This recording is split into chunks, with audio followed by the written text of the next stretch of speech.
1 in 5 children between the ages of 13 and 18. 3.2 million U.S. children between 12 and 17 years old. 10 to 20% of children around the world. These are the statistics of youth affected by mental illnesses. Factors that impact the onset of mental illness include stress, genetics, drug use, and weight body image pressures. The following are common types of mental disorders that are seen not only in the youth, but also in the general population.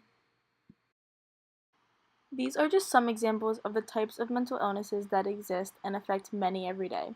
Some illnesses can become more and more severe with time, with almost 1/4 of adolescents being classified as exhibiting severe impairment or severe stress.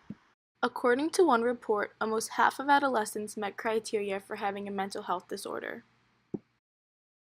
Some symptoms that are seen often fall under a few main categories. Behavioral symptoms include disruption of daily activities, social withdrawal, irresponsibility, lying, legal issues, fighting, difficulty with authority, decrement in sport or academic performance, or substance use. Cognitive symptoms include suicidal thoughts, poor concentration, confusion or difficulty making decisions, obsessive thoughts, all or nothing thinking, or negative self-talk.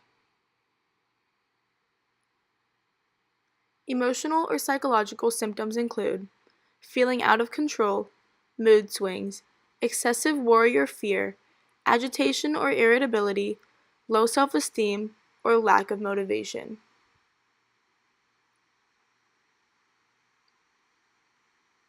Physical medical symptoms include sleep difficulty, change in appetite and or weight, shaking, trembling, fatigue, tiredness, weakness, or headaches.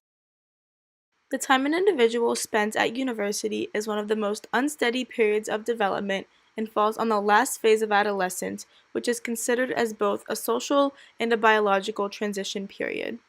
This period, in addition to compliancy of adolescence, is one in which many problems in relation to leaving home and family, selecting friends, joining groups, becoming a candidate for an occupation, and finding a job are observed. The following quote shows how athletes specifically can seek treatment in college. Diagnosed with a mental illness, treatment is always an option. Individuals do not always seek treatment, though, for a number of reasons. These reasons can include stereotypes, stigmas, embarrassment, shame, or secrecy. The best types of treatment include, but are not limited to, counseling, medicine, exercise. Celebrity Jennifer Lawrence speaks out about mental health, the stigma, and getting treatment. Jennifer, congratulations.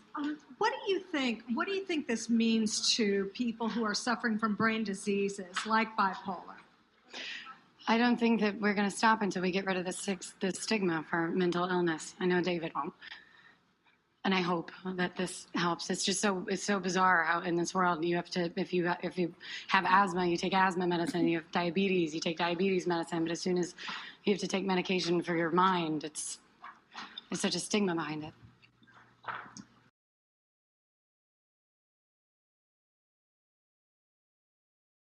Nathan DeWall, professor of psychology at the University of Kentucky, also speaks out in the following quote about mental health and the stigma. To conclude, I believe that it is important for students, teachers, staff, adults, and anyone else in the world to understand how important it is for individuals to feel accepted, loved, and not alone in the case that they have a mental illness, or even in general.